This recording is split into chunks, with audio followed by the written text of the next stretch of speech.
I'm Justin with AmericanMuscle.com, and in this video, we're gonna whipple this GT500. All right, guys, in the shop today, a 2008 Performance White GT500 with the blue stripes. This is how they should look, in my opinion, but that's neither here nor there. Today, we are going to rip off that Eaton M122 blower and throw a lot of boost at this thing through a new 2.9 Whipple twin screw. Now, this car came to us with already a few modifications installed, such as Cook's long tubes, Corsa catback exhaust, and he's even got a pulley and some other goodies on that Eaton. But again, this guy wants to go faster, and hell, I can't blame him. So we're gonna take that blower off and again, have a little bit more fun. So subscribe to our YouTube channel if you like what you see. But for now, we'll get this thing on the rollers, establish a baseline pull, and then get to pulling off that Eaton.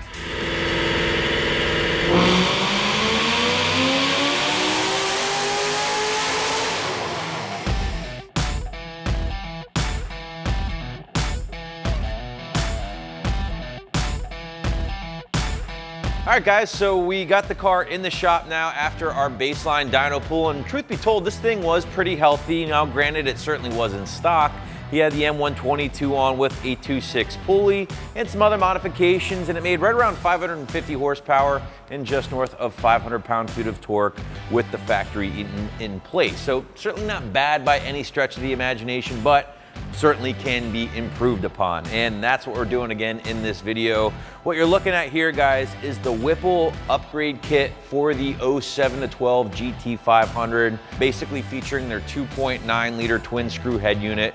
And the nice thing about this kit is that it just simply replaces the M122 here and still utilizes a lot of the factory components, basically the lower intercooler portion. So you don't have to go replacing a ton of parts, and in return, you don't have to spend a ton of dough. In fact, this thing just south of $4 grand for everything all said and done. Now, one thing I do want to point out is, guys, you're getting a lot more displacement, 2.9 liters here versus roughly 2.1 liters, and you're also going to be spinning this thing a lot more with the included 3.0 pulley. So about 17 pounds of boost compared to about 12 or 13 pounds here with the 2.6 installed on the M122. So not only are you getting a big boy in regards to displacement, but you're also going to be seeing a lot more boost as well, and that should equal a whole lot more fun to the rear tires. So Tone is humping away here, but again, guys, compressor, twin screw, it basically compresses that air as it dumps it down into the 5.4 liter as opposed to the Root style, which is simply an air pump. These things are a little bit more efficient. The air charge is a little bit more cooler, and on top of that, they don't have to work nearly as hard to make more power. So there are a few other modifications this owner is doing, the first of which is a must when going for bigger power, and that is more fuel. So we're gonna install a larger set of injectors here, in addition to setting up a new Coulter plug in this thing as well, just anticipating more boost. So I'm gonna stop talking, we'll get this thing kind of prepped, and then we'll move on to the injectors and the spark plugs, and then bolt this monster down. So Tone's got everything pretty much ready to rock and roll for the blower here, so that means it's time to help him out with these injectors, which he ever so kindly greased up for me already. So injector-wise, Lund recommended going with the DeechWorks 95 pounders, basically a 1000 cc equivalent. Should be enough to support this power level with the new Whipple in place. The owner already installed twin booster pumps back there on the factory GT500 pumps. So this thing should have basically all the fueling it needs to make a good amount of steam. And the nice thing about the DeechWorks stuff is that if you ever did want to go with ethanol or E85, he has the injector to do so. But for now, on pump gas, these injectors should be more than enough to get the job done.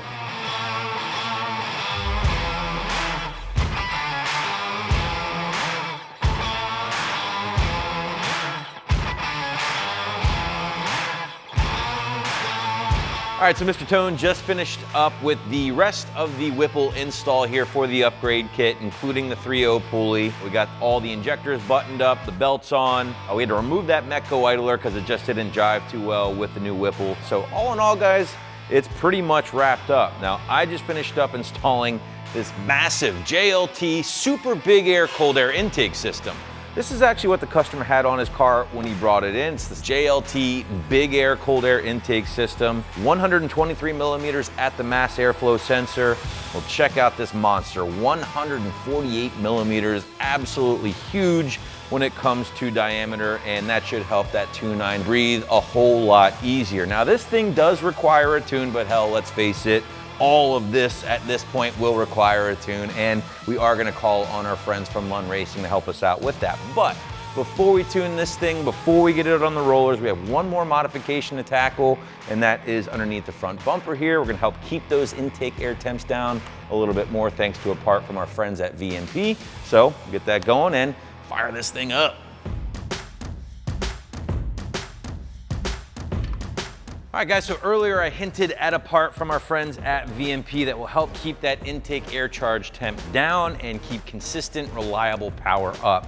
Now that's a big thing when we're talking forced induction, especially with a roots or positive displacement or twin screw, whatever the case, heat is the biggest enemy. So here's the stocker we just yanked out. I mean, look at that thing. It's almost a sin. It's laughable how small it is. And we are replacing it with the VMP triple pass heat exchanger that is just killer in every way. Aluminum intakes, TIG welded, dual spout fans, electric, pre-wired, ready to go, triple pass. And not only are you getting a lot more surface area, but this thing's nearly twice as thick as the stocker here from Ford. So upgrade doesn't even begin to sum up what this thing is gonna do for us. Help keep those intake air temps down, and again, power up. That's a big. So that's pretty much it, guys. This is gonna wrap up the majority of this build. You know, I'm a little hesitant to call it that because it's just a few parts, but it should be pretty nasty when it's done. We're gonna get this guy installed, upload the custom tune from our friends over at Lund, do some data logs for those guys, send them back, they'll give us a revision, and from there we'll go full send and see what this new setup is gonna do. But for now, let's get that thing installed.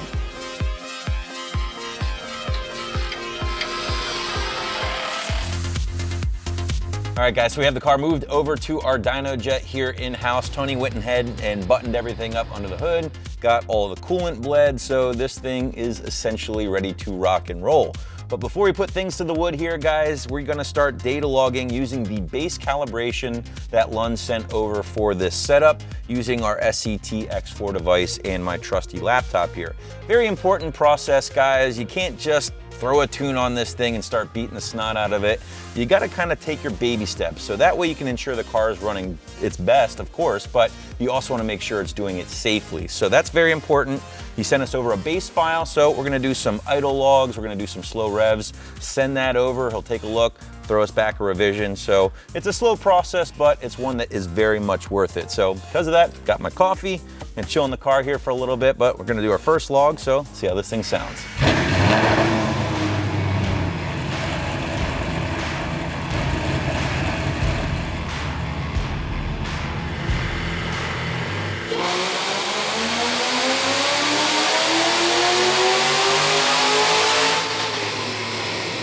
Well guys, let's break down these numbers a little bit further. Now baseline with that factory Eaton, again, he did have a 2.6 pulley on it in addition to some other modifications.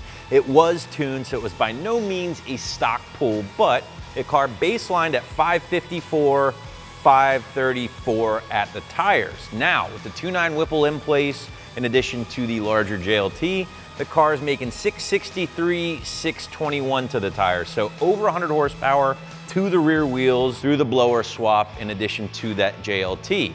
Now the nice thing about this setup, some of you guys might be thinking, well, that's really not terribly impressive for the money spent, and here's where I disagree with you. He was pretty much maxed out with that factory Eaton in place at mid 500. Now with the Whipple in place, he still has the 325 pulley on this thing. He could easily pulley down to a 3.0 or maybe even smaller and crack that 700 mark without a doubt. Now our friends at Lund even asked, when is he putting a fuel system on this thing and gonna party with E85? Because that would be another option for this owner to make a whole lot more power. But now as the car sits, I mean, listen, it's hard to complain with 663 on tap and a torque curve that's as flat as a board. I mean, this is a beautiful graph. This car should be making a boatload of power down low, and that basically means I'm gonna have a handful trying to control this thing on the street.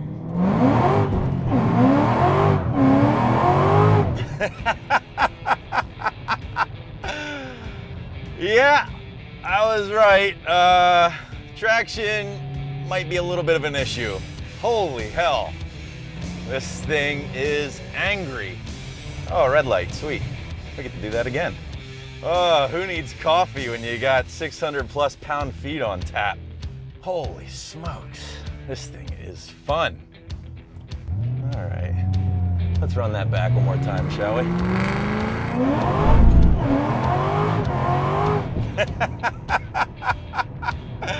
Oh, I need to get me one of these. He might need drag radials on this thing. Well, now that that's out of the way, and we've determined that traction is most certainly an issue, not a lot to say about this one, guys, right? I mean, it was just really the Whipple swap and the big old JLT on that thing. Listen, this thing was no slouch when it came to us, but now it's making a robust, I'd say 100 plus more horsepower and about 100 more pound-feet to the tires, which is a lot of fun, by the way. I highly recommend it.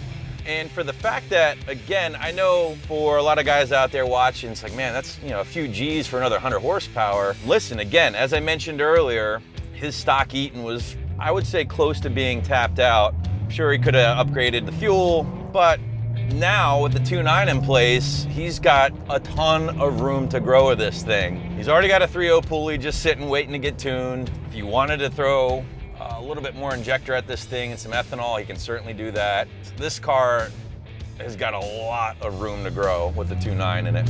This is awesome. Watch. Oh, God. And can we just talk about the sound of this monster real quick? Listen, I know we didn't do anything to the exhaust, but, and these 5.4 sound amazing. In fact, I wish my Coyote sounded this damn good. It just sounds so angry, so pissed off, and that's thanks to his Cook's long tube and Corsa combination. Now, I can't say enough good things about our friends at Lund Racing, and specifically Brandon, for really handling things on the tuning side for us. We went back and forth quite a bit on logs, making sure this thing was perfect. And as a result, it is. I mean, the thing drives like a stock Shelby. There's no surging, there's no lugging, and everything is just perfect. You know, air fuel is very much safe, and the curve just looks perfect, right? I mean, torque for days, and once you really start spinning this 2.9 up, it starts ripping hard. Well, guys, that's gonna wrap this one up. I mean, typically I'd finish things off with a burnout, but I feel like I've punished his poor tires enough in this video. So in the meantime, thanks for watching this one. Again, not a huge build per se, but just a lot of fun with a pretty simple blower swap from our friends at Whipple. And as a result, the car is making a lot more power now. But again, thanks to our friends at Lund Racing, and we hope you enjoyed it. Leave us a comment if you dig this content. And as always, for all things Mustang, keep it right here at AmericanMuscle.com.